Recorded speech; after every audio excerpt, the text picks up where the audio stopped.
The final story or topic we have today is on social media, the silent addiction. Social media is an online platforms and applications that allow users to create, share, and interact with content, ideas, and information with others, where people can connect and communicate with friends, family, and like-minded individuals across the internet. Comparison to others is another problem. The constant exposure to seemingly perfect lives on social media can lead to the feeling of inadequacy and low self-worth. The fear of missing out, which is known as FOMO, the constant stream of social updates can lead to feelings of missing out on social events or experiences.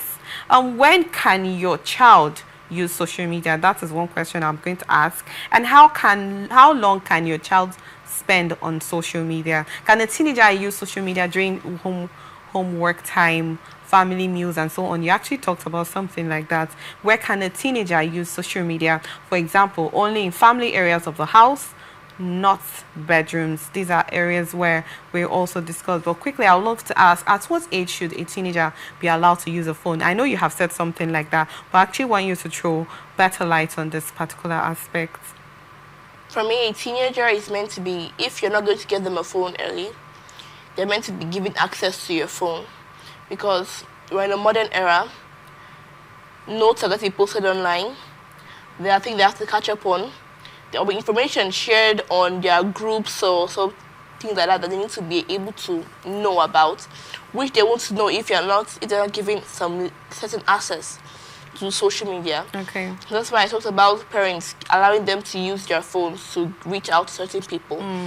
And some people actually, like I see a lot of teenagers that are online, have social media handles. Those handles are actually monitored by their parents. Okay. Personally, I want to set up a YouTube channel, but so you agree with the fact that parents should monitor the activities of their teenagers on social media? Okay. They should monitor it strictly because, let's say, a child wants to do something with social media. At what age to what age do you call teenagers? Who do you call teenagers? Like from 13 to 18. Okay, so at least while you're at 18, it's okay for you to have access to a social media account on a phone and decide on certain things you want to do on your own. Social media as an agent of socialization, has it done more harm or good to the growth and development of a teenager? Everything has its bad and good it's sides. on both sides. Yes. But I actually wanted to ask, with the way everything has been going on right now in the AI revolution era, do you think that social media has actually done good? Let's talk about the good aspects. What good aspect do you think social media has actually done to the lives of a teenager? Because everybody uses social media, but we're actually discussing about the teen life here. What good aspect do you think social media has done to the life of a teenager? The good, I feel like socializing. Okay. For those who like have a difficult time speaking with other people, socializing, when you meet people on social media, it actually opens up your social circle. And you must agree with that networking is very, very good. It will help you later on in life. And just that act of being to socialize, I feel like it really helps a lot. Okay, and then do you think there's any bad parts it has, effects, there's disadvantage it has? And like addiction to social media, always focusing on your phone, using your phone to maybe drown out some sort of depression or that kind of thing. Yes, I think that addiction aspect is actually vital, because most times you be in a crowd where there are like 10 teenagers, and it could be a crowd of probably a reunion or a teenager organized event or a school event.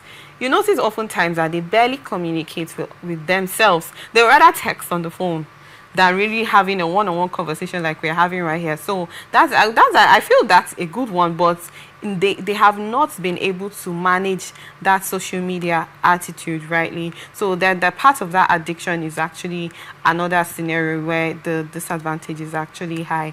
But finally, I wanted to ask, as a growing teenager, what are most challenges that teenagers at this time have been facing?